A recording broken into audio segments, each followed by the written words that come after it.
Hello, property nomads. Greetings from Mexico. If you're watching the video on YouTube, you appreciate my background is slightly different, and I've got big fat panda eyes at the moment. That's part jet lag and part getting used to a new recording surroundings.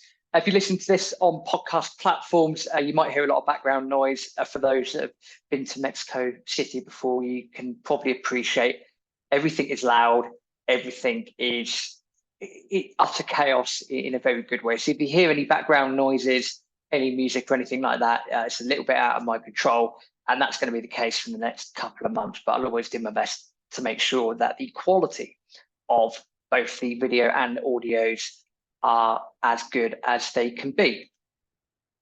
So I wish I could start with a bit of better news, but just to reiterate this episode's stuff that Mark Champ of War Financial and I have spoken about before, that the UK housing market is now showing signs of starting to crack, basically. And this links with a bunch of news articles that have come out recently from various papers, it could be the Telegraph, Daily Mail, etc. And they're pretty much all saying similar things. We've had the Telegraph report that house sales have fallen to the lowest level since the pandemic, which again, I appreciate isn't the longest period of time, but they're still down 21% year on year between April and July of 2023. It's 21% down from what it was at this stage last year. And in July alone, transactions were down 16% in comparison to the previous year. We've also got various articles about landlords selling up. We're going to go into that in the next episode. And when you combine this with other bits of information like house prices falling and how this has been reported in mainstream media, you start to get an idea that things aren't what they seem to be. Things are not what they are. And it's really not good news. Now, what I'm going to try to do, and I've said this all along, is I've been predicting this for a little while now, and I appreciate a broken clock is right twice a day. What I'm not going to try and do is go around and say, hey, haha, I told you so. I don't want to be that person. All I can do and all we can do from a property nomad's point of view is keep you in the loop as best as possible and to give you the best information that we can and to tell you or report things to you as how we see them. And all this news that's coming out from mainstream media outlets is not good news. So as you say, we've got house sales have fallen quite considerably. So we're also seeing house prices starting to correct somewhat. Obviously, we're seeing mortgage rates.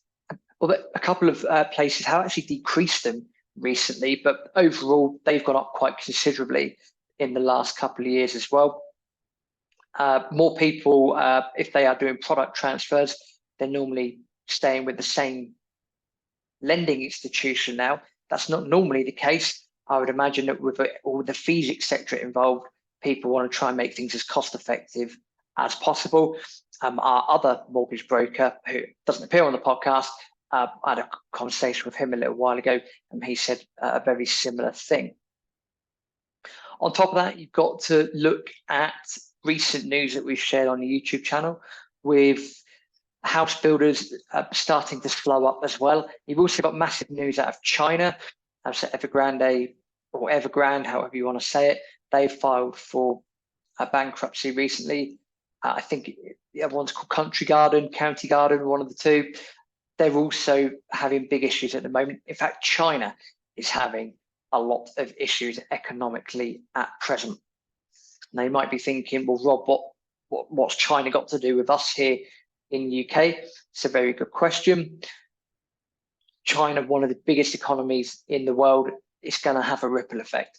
If stuff is not going well in China, and remember for the last 25, 30 years, China has been a bastion of growth. It has, if you want to believe the figures, it's just keeps growing and growing and growing and growing and growing, wants to really cement itself on the world stage, if they are now having problems behind the scenes, then they're going to have to deal with that.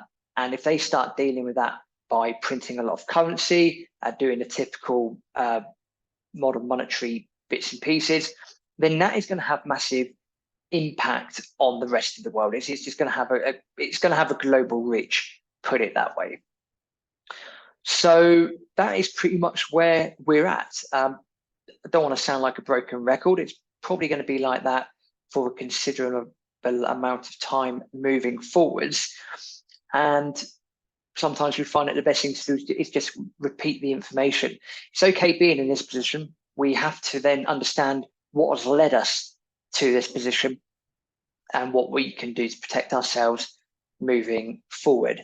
We've always said that if you do property properly, then it should help to protect you moving forwards. There also are always other asset classes that you can look into in order to help to, number one, preserve your wealth, maintain your wealth, and grow your wealth exponentially as well.